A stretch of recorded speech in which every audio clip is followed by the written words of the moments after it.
안녕하십니까, 정용실입니다. 최근 경남 진주시에서 발송한 긴급 재난 문자가 SNS 등 인터넷에서 잔잔하게 지금 화제가 되고 있는데요. 이런 내용입니다. 부모님이 야야 고향에 오지 말고 집에서 지내거라. 전화해 주셔서 건강하고 행복한 추석이 됩시다. 고향 방문 대신 전화로 추석 인사를 나누면 코로나19는 도망가고 건강한 효심은 높아집니다. 네, 올해 추석을 좀 안전하게 각자 보내자는 말을 누가 먼저 꺼내야 할지 고민하는 분들도 계실 텐데요. 지금 말씀드린 것처럼 부모님이 먼저 얘기를 해주신다면 어떻겠나 하는 그런 제안인 것 같습니다. 자, 어려운 말, 차마 또 하기 싫은 그런데 필요한 말 누군들 하고 싶겠습니까? 하지만 누군가는 또 해줘야 되겠죠. 좀 거창하게 생각을 해본다면 우리 사회의 변화를 이끈 중요한 사건들도 먼저 어려운 말을 꺼내준 사람들 덕분에 가능했던 것이 아닐까요? 또 살면서 겪는 크고 작은 일들, 또 관계 안에서 입을 떼기 어려운 말들이 참 많은데요. 그래도 필요하다면 한 번쯤은 용기를 내보셔도 좋지 않을까 하는 제안을 해봅니다. 먼저 수화기를 드는 사람이 멋진 사람이죠. 자, 9월 11일 금요일 정윤실의 뉴스 브런치 시작하겠습니다.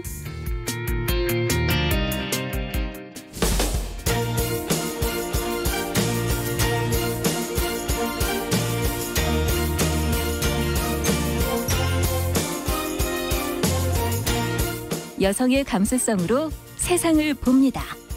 KBS 1라디오 정용실의 뉴스 브런치. 여러분의 의견을 기다립니다. 문자는 샵 9730으로 보내주세요. 짧은 문자 50원, 긴 문자 100원이 부과됩니다. KBS 모바일 콩, 유튜브를 통해서도 무료로 참여하실 수 있습니다.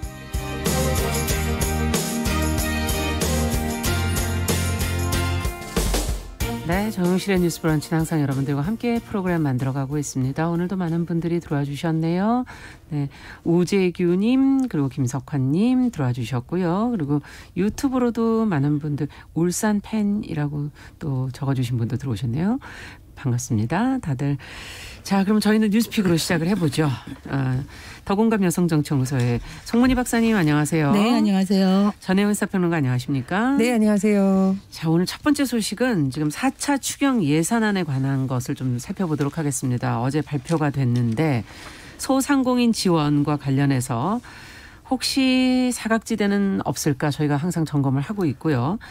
또 통신비 지원에 대한 비판의 목소리도 있어서 저희가 먼저 내용부터 살펴보고 또 의견 들어보죠. 예, 4차 추경을 하는 것은 사실 59년 만이죠. 코로나19라는 특수 상황에서 진행이 되는데요. 네. 총 규모 7조 8천억 원입니다. 가장 큰 규모의 추경이 투입되는 곳은 지금 코로나19 상황에서 굉장히 어려운 소상공인, 중소기업 관련된 내용인데요. 3조 8천억 원 정도가 투입될 예정입니다. 두 번째로 규모가 큰 것은 긴급 돌봄과 관련된 부분이라서 2조 2천억 원 정도이고요. 일자리와 관련된 긴급 고용 안정과 관련해서 1조 4천억 원, 그리고 저소득층 긴급 생계 지원과 관련해 4천억 원 정도가 투입될 예정입니다. 네. 그럼 누가 얼마 정도까지 받느냐의 그렇죠. 기준으로 한번 살펴보겠습니다. 먼저 소상공인 자영업자들의 경우에는 최대 200만 원인데요. 일괄적으로 200만 원이 지급된다는 것이 아니라 상황에 따라서 조금 다릅니다. 예를 들어서 일반 업종의 경우에는 연매출 4억 원 이하 소상공인에게 100만 원씩 지급이 될 예정이고요. 근데 이제 이런 업종이 있잖아요. 정부에서 이 방역을 위해서 집합금지를 아예 한 사실상 영업을 하기 어려운. 식당이라든지 그렇죠. 인원이 어느 이상이 되는. 집합금지 업종 같은 경우는 예를 들면 이제 PC방. 네, 그렇죠. 아예 영어 못하고 있는 상황인 경우가 대다수고 실내체육시설 이런 곳인데 집합금지 업종 같은 경우에는 200만 원씩이 이제 지급이 되고요. 집합 제한 업종이 있습니다. 예를 들면 커피 전문점 지금 운영은 하고 있지만 사람들이 들어가서 지금 마시지는 못하고 거의 배달로 해야 되고. 네네, 시간 제한 여러 가지가 있습니다. 이런 집합 제한 업종의 경우에는 150만 원씩 이제 지급이 될 예정입니다. 그래서 정리를 해드렸고 지금 고용 취약계층에 대한 부분 같은 경우에는 프리랜서 특수고용 노동자가 포함이 되는데 그래도 좀 구분이 돼서 50만 원에서 150만 원까지 지원금이 나갈 예정입니다. 그리고 이제 실직을 했다던가 휴업한다, 폐업한다 이렇게 생기가 곤란한 이른바 위기 가구에는 최대 100만 원이 되고요. 굉장히 관심이 큰 분야인데 긴급 돌봄 지원이 필요한 가구의 경우 1인당 20만 원이 지원됩니다. 1인당이라는 건 아이들을 말하는 건가요? 그렇죠. 근데 이제 이 대상을 아이의 기준이 조금 넓어졌습니다. 예전에 아동 특별 돌봄 대상이라고 할 경우에는 만 7세 미만이었거든요. 학교 가기 전에. 그렇죠. 근데 지금은 초등학생까지 확대를 좀 했습니다. 그리고 이게 좀 논란이 있는 부분인데 13세 이상 전 국민에게는 휴대전화 요금 2만 원을 이게 뭐 지급이라고 표현한 것도 있습니다만 사실상 정부가 돈을 주는 방식이 아니라 예를 들어 통신비가 6만 원 나오면 2만 원을 정부가 내는 방식, 그러니까 경감해 주는 방식이겠죠. 깎아주는. 그렇죠. 네. 그러나 어쨌든 정부에서는 1인당 2만 원이 나간다고 봐야겠죠. 그래서 이제 휴대전화 요금 관련한 내용이 지금 들어가 있습니다. 이제 조금 논란이 되는 부분이 많아요. 사실 이건 조금 논란이 되는 것이 아니라 당사자들 입장에서는 굉장히 반발할 수 있는 부분인데 아까 말씀드렸던 소상공인의 경우에 연 매출액 4억 원까지로 다른다라고 하면 그러면 4억 1,000만 원인 경우 4억 500만 원 경우는 당연히 제외되겠죠. 그러면 그쪽 상인들 입장에서는 세금도 다 내고 우리도 피해를 입었는데 왜 제외가 되냐. 우리도 사실상 소상공인 아니냐라는 좀 불만이 제기될 수 있는 부분이 있고요. 그리고 또 다른 부분은 지금 집합금지 업종, 집합 제한 업종의 경우에도 지금 사실 일부 업종이 빠졌어요. 유흥업소 같은 경우에 이제 빠졌었는데 지원 대상에서 청와대 국민청원까지 올랐다 그래요. 우리도 세금 내고 장사했고 코로나19 때문에 영업을 못하게 됐는데 왜 지원을 안 주냐라는 논란이 일어서 유흥업소 가운데 단란주점까지만 지원하기로 지금 결정이 됐는데 뭐 이 부분에 대해서 조금 불만의 목소리가 또 나오고 있습니다. 그리고 아마 이게 지금 국회에서도 굉장히 큰 논란이 될 것 같은데요. 13세 이상 전 국민에게 휴대전화 요금 2만 원 경감해 주는 부분에 대해서는 사실 이번 지원 자체가 국채가 발행이 되는 것인데다가 그래도 뭐 어려운 취약계층 중심으로 핀셋 지원을 한다고 했는데 이건 왜 하는 거냐. 물론 뭐 돈 정부에서 지원해 주면 좋지만 오히려 돈만 많이 들고 선심성 아니냐. 그리고 효과가 있느냐. 이런 부분에 논란이 되고 있습니다. 지금 기재부의 뭐 설명을 보면 선심성이 아니다. 특히 통신비 같은 경우에는 비대면 접촉이 늘어난 상황에서 뭐 데이터 통신비라든가 이런 게 많이 늘어날 수 있잖아요. 그러니까 그런 부분에 대한 지원이 필요하다라고 얘기를 하고 그리고 정말 이번이야말로 피해 맞춤형 지원이라고 얘기를 하는데 이곳저곳에서 불만이 나오고 있는 상황이기 때문에 앞으로 또 뭐 정부나 국회 과정에서 어떤 변화가 있을지 지켜볼 상황입니다. 뭐 이렇게 지원을 하다 보면 모두를 만족시키기는 상당히 어렵지 않을까 하는 생각도 들기는 하는데 과연 우리가 이 우려와 논란 속에서 어떤 부분을 좀 짚어봐야 될까요? 그 정부가 맞춤형 핀셋 지원을 한다고 하면서 사실 보니까 내놓은 걸 보면 나름 촘촘하게 많이 준비를 한 것 같아요. 그런데 문제는 핀셋으로 찝으려고 하더라도 그 핀셋에 짚히지 않는 부분이 있죠. 그게 바로 사각지대. 아까 얘기했던 경계선에 놓인 분들 그리고 당장 그 새희망 자금의 부분에서도 지금 한 291만 명이 혜택을 받는다고 하는데 소상공인의 86%란 말입니다. 그렇다면 나머지 14%의 불만이 있을 수 있겠다. 이런 생각이 들고 또 아까 이제 4인 이상 위기 가구에 대해서 최대 100만 원. 즉 실직이나 휴폐업 등으로 이제 생계 위기에 빠진 가구를 도와주는 것인데 그렇다면은 이게 어느 정도의 실직 기간이면은 이게 생계 위기라고 볼 수 있는지 기준이 정확하다면 좀 신청을 할 수 있지 않을까. 그래서 아마 보이지 않는 사각지대가 많을 것 같은데 이런 부분을 조금 더 국민들이 납득할 수 있는 기준을 제시하면 좋겠다 이 생각이 들고요.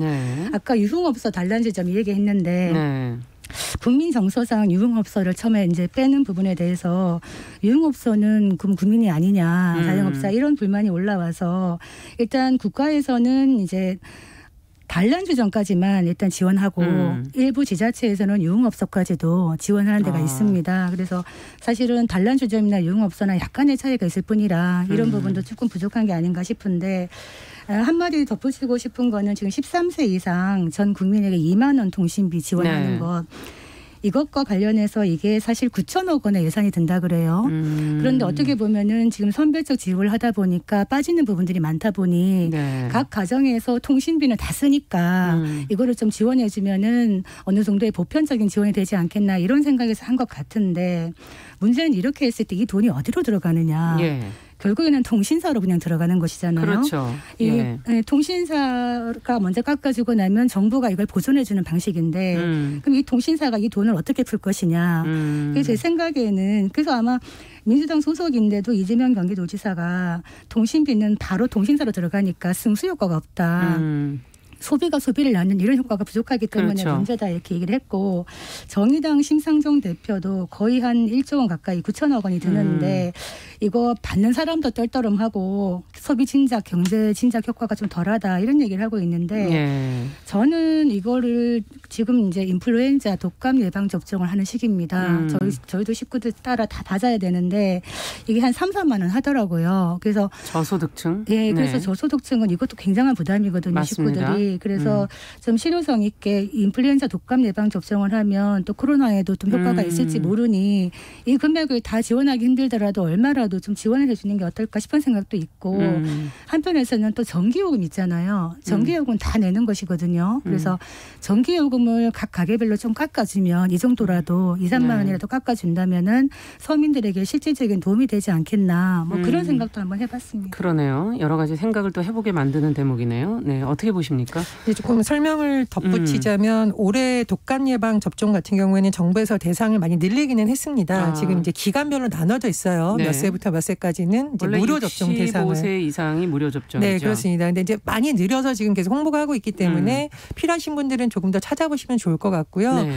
근데 이제 박사님 말씀하신 취지에서 제가 굉장히 공감하는 부분은 이 통신비가 물론 뭐 아이들도 많고 이런 집은 굉장히 부담이 되니까 그렇죠. 경감 효과가 있기는 있죠. 아예 없지는 않겠지만 당초 정부가 발표한 맞춤형 지원 더 어려운 세대에게 먼저 주자라는 것 때문에 그래도 국민들이 이해를 했는데 그렇죠. 일관성이 없잖아요. 일관성을 한번 잃어버리면 계속 여기저기서 불만이 나올 수가 있거든요. 맞습니다. 그리고 규모도 굉장히 크지 않습니까? 네. 그래서 이런 부분에서 정부가 좀 너무 여론을 제대로 못 읽는다 이런 생각이 들었어요. 그래서 더군다나 이것은 추경이라는 것은 국민이 받긴 하지만 결국은 국민의 세금으로 다시 채워넣어야 되는 부분이기 때문에 정부에서 좀 이런 부분을 할 때 정말 어려운 사람들의 얘기를 듣고 여론 청취를 좀 했더라면 오히려 좀 촘촘하게 정책이 나오고 굳이 돈을 지금 집행하고도 비판을 받는 거잖아요. 그렇죠. 그런 부분에 대한 좀 부분이 매우 아쉽습니다. 그래서 국회 심의 과정이 남았기 때문에 아마 이제 야당에서 좀 문제 제기를 하니까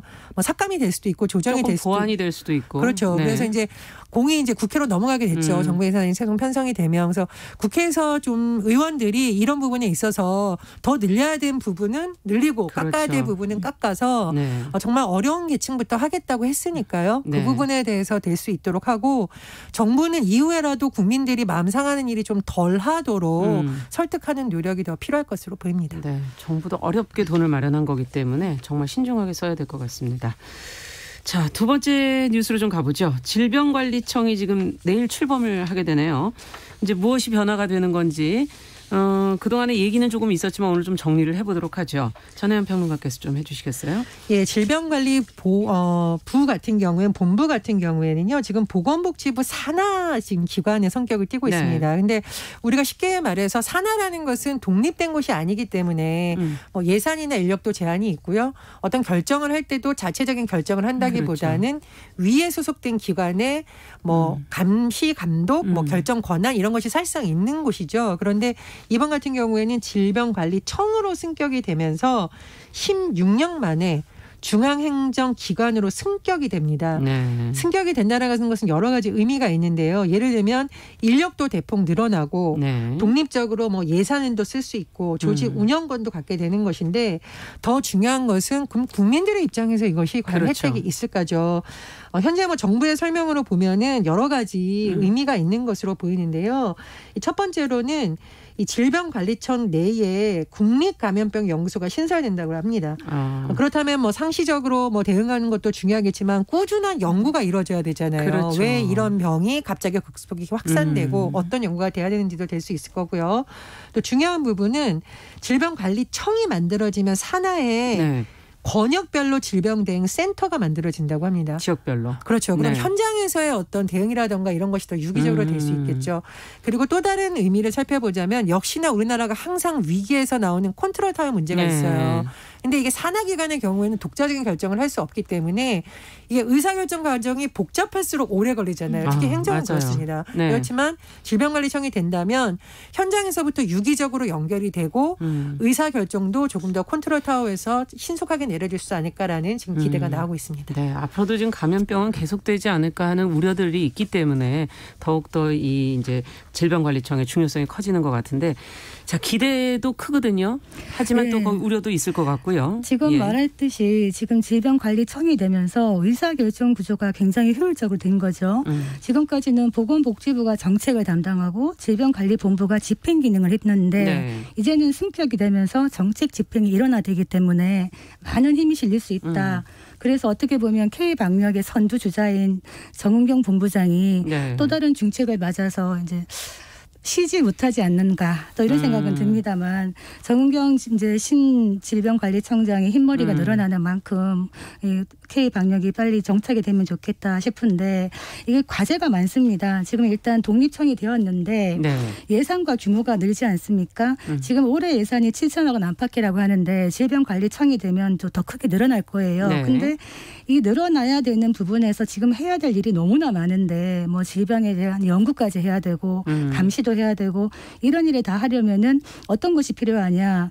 모든 분야의 협력이 필요합니다. 지금 코로나19 시대에 가장 큰 이슈가 국민 안전, 국민이 안심하고 살 수 있는 감염병에서 무사한 나라인데 이걸 하기 위해서 질병관리청이 제대로 일을 하려면은 국회가 일단은 보호를 해야 되고 예산 부분에서 이런 일들을 하기 위해서 기재부가 지원을 해야 되는데 기존에 질본회에서 근무하시는 분 얘기를 좀 들어보면 사실 사스 때부터 고생이 참 많았다 그래요. 그런데도 국가 지원이 매우 약했고 실제로 그래서 이제 규모가 커진 만큼 예산도 커지면서 실질적인 지원을 하면 좋겠다. 그래서 공무원이 늘어나는 거 좋아하는 국민들이 별로 없지만 질병관리청이 새로 생기고 인원이 늘어나는 거는 대다수 국민들이 환영하지 않겠나 이런 생각이 듭니다. 네. 어떻게 보십니까? 그렇습니다. 사실 공무원 조직을 늘리거나 어떤 기관에 승격할 때는 사실 늘 말이 많습니다. 안 그래도 국민들 어려운데라고 하지만 이번에 질병관리본부가 그래도 전세적인 상황을 비교해 봤을 때 굉장히 대응을 잘했다. 또 굉장히 이례적으로 정은경 본부장이 어떤 초대 청장에 내정됐다는 소식을 딱 뉴스에 접했을 때 사람들한테 물어보니까 잘 됐다고 좋아하시더라고요. 자기 일처럼. 그렇죠. 그래서 뭐 참 이례적인 일이지만 어쨌든 의미가 있는 일이라고 생각을 하고요. 지금 세계보건기구 WHO에서 다음 팬데믹을 위해서 각 나라들이 더 많은 준비를 해야 된다라고 하는 상황입니다. 그러니까 이게 메르스가 뭐 메르스 사태도 그렇고 코로나19도 뭐 모든 국민들이 빨리 종식되길 바라지만 쉽지 않은 상황이죠. 그래서 질병관리청 같은 곳이 만들어져서 사실은 상시적인 대응 체계를 갖춰야만 더 많은 국민들이 희생되는 것을 막을 수 있는 겁니다. 그래서 뭐 컨트롤 타워가 됐다던가 승격된 부분은 저도 국민으로서 환영할 일이라고 봅니다. 근데 다만 국가적인 기관이 할 수 있는 일이 있고요. 시민들이 할 수 있는 영역이 또 있잖아요. 그럼요. 저희 오프닝 때 추석 얘기했었는데 저도 사실 추석 때 유일하게 가는 뭐 움직일 수도 있고 또 뭐 시골도 많이 가고 지역 어르신들도 많이 뵙는데 올해 추석은 좀 제한을 해야 되지 않을까 싶습니다. 그래서 조직해야 될 일이 따로 있고 또 시민들이 할 수 있는 일이 있어서요. 이번 추석만큼은 좀 성숙한 시민의식을 더 발휘할 수 해야 되고 그러기 위해서는 어른들께서 좀 이런 고충을 이해해 주시고 기간을 조금 미뤄서 다음번에 만나는 걸로 먼저 제안을 해 주시면 어떨까. 안전한 시기에. 네, 그렇습니다. 지금 코로나19가 지금 오늘이 170여 명 지금 나왔는데 신규 확진자가 숫자가 지금 확실하게 가라앉지는 않고 있어서 좀 걱정도 한편으로 있습니다. 사실 진짜. 부모님들이 서운해하실까 봐 자식들 입장에서 먼저 안 내려가겠습니다. 말하기가 참 힘들거든요. 그래서 부모님들이 먼저 좀 전화를 주셔서 이번에 좀 쉬어라, 좀 늦게 와라 하시면 좀 마음이 편해질 것 같고 그 대신 자제분들은 좀 용돈을 좀 든든하게 드리는 게 어떨겠나. 글쎄 뭔가 또 생각을 해보셔야 될 것 같아요. 방안을. 용돈을 좀 주시면 좋겠습니다. 자, 알겠습니다. 자, 다음 소식은 지금 중환자실에 있던 그 아내 인공호흡기를 뗀 남편이 국민참여재판에서 징역 5년을 지금 선고받았다는 보도가 있어요. 관련 내용 좀 살펴보면서 어떻게 된 사연인지 좀 들여다보죠. 네, 그 중환자실에 있던 아내의 인공호흡기를 직접 떼서 숨지게 한 남편이 국민참여재판을 받았는데 거기서 징역 5년을 선고받았습니다. 네. 예, 춘천지법에서 있었던 사건인데요. 지난해 6월 4일에 이제 충남 천안시에 있는 한 병원 중환자실에서 이 남편이 중환자실에 있는 아내의 인공호흡 장치를 뗐어요. 근데 왜 뗐느냐 그랬더니 두 분 다 아내와 남편이 요양보호사로 근무를 했다 그러네요. 네. 그런데 자기가 보기에 아내의 소생 가능성이 없었다. 그리고 아내가 생전에 연명치료는 받지 않겠다고 말을 했었다. 그리고 무엇보다 하루에 20-30만 원씩 하는 병원비가 많이 힘들었다. 이런 얘기를 하고 문제는 이게 왜 국민참여재판으로 갔느냐. 국민참여재판 2008년도에 시작이 됐거든요. 네. 이게 배심원 재판제입니다. 그렇죠. 만 20세 이상이 무작위로 참여를 하는데 여기에서 아마 유죄 무죄 판결을 내립니다. 예. 물론 법적인 구속력은 없습니다. 그런데 이번 사건은 이 국민참여재판 배심원의 9명이 전체가 유죄라고 만장일치 결정을 내린 겁니다. 유죄라고? 예. 왜냐하면 인간의 생명은 가장 존엄한 것이다 일단. 네. 그리고 이 아내가 중환자실에 있었던 시간이 일주일 정도밖에 안 됐습니다. 그래서 굉장히 짧은 시간에 이 남편이 이런 선택을 했고 네. 또 사실 그 병원에 합법적인 연명치료 중단을 의뢰한 상태에서 뭔가 이 조치가 따라질 수 있는데 그걸 기다리지 않고 선제적으로 했기 때문에 문제가 있다. 그래서 검찰에서는 이거 섣불리 소생이 불가능하다고 어떻게 판단을 하느냐. 비상식적이다. 이렇게 해서 징역 7년을 구형을 했는데 재판에서는 징역 5년이 나왔습니다. 그렇군요. 지금 앞서도 연명치료 중단이 합법적으로도 될 수도 있었다라는 얘기를 잠깐 하셔서 그 제도에 대해서도 조금 궁금하고 이 사건과 관계돼서 두 분 얘기를 좀 더 들어보죠. 그러니까 연명치료가 필요한지 아닌지에 대해서 보통 의사들이 판단을 하잖아요. 네. 근데 의사들 같은 경우에는 일단은 무조건 생명을 살리는 쪽에 많이 이제 방점이 가기 때문에 예를 들어서 지금 전혀 의식이 없고 앞으로 소생할 가능성이 없다 하더라도 의사가 그것을 예를 들면 인공호흡기를 뗀다 만다 이런 걸 결정을 할 수가 없는 상황이었죠. 부담스럽기는 한 상황일 것 같아요. 그렇다면은 환자가 예를 들면 말기암 환자가 나는 이런 경우에는 이렇게 하지 말아주세요라는 의향을 밝힐 수 있느냐 이제 이런 부분에 대해서 법적인 부분이 돼야 됐었고요.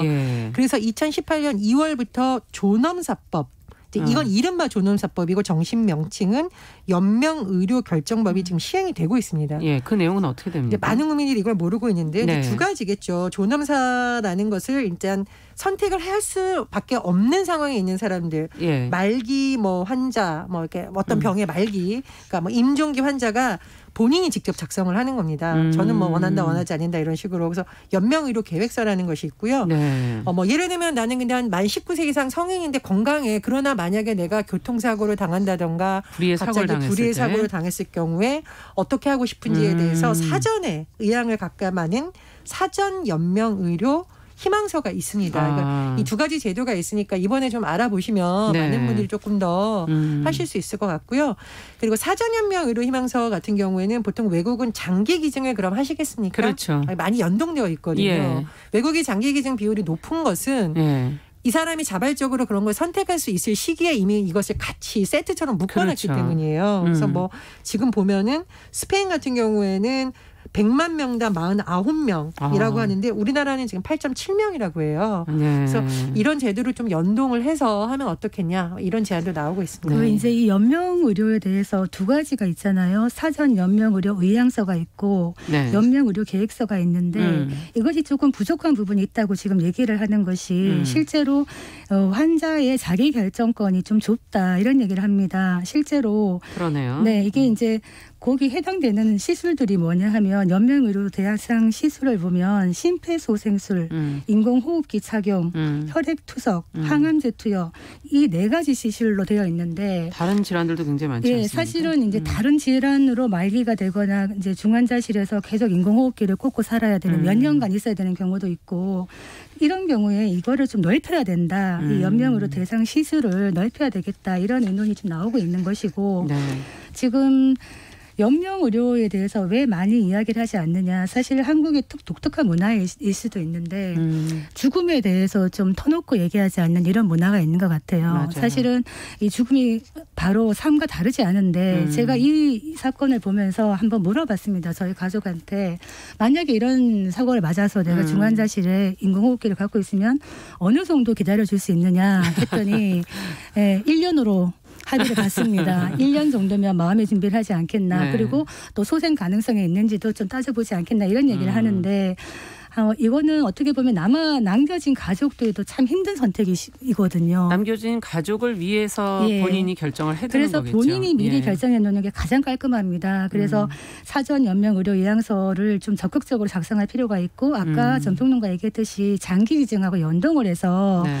이런 경우에 바로 장기 기증을 좀 적극적으로 할 수 있는 이런 시스템을 만드는 게 참 필요하겠다. 제가 사전에 방송했을 때 장기 기증 운동할 때 사전 연명 의료 희망서 쓰면서 같이 만들고 그걸 이렇게 하나의 뭐 표 이렇게 지갑에 넣을 수 있게 만들어 주시더라고요. 넣어서 이렇게 다니게 불의의 사고가 나더라도 그렇습니다. 그걸 확인할 수 있게끔 해 주시죠. 예. 그래도 한편에서는 이렇게 끝까지 가는 경우가 아니라 정말 임종까지 가는 경우가 아니라도 그 이전에 환자 스스로가 자신의 죽음을 선택할 수 있는 것 보다 넓은 의미에서 존엄사라고 보는데 여기에 대한 좀 공론화도 필요하지 않겠나 저는 그렇게 생각을 합니다. 우리나라 문화에서 그러면 자식들이 끝까지 할 수 있는 걸 다 안 해보는 거 아니야 그런 개념이 아니라요.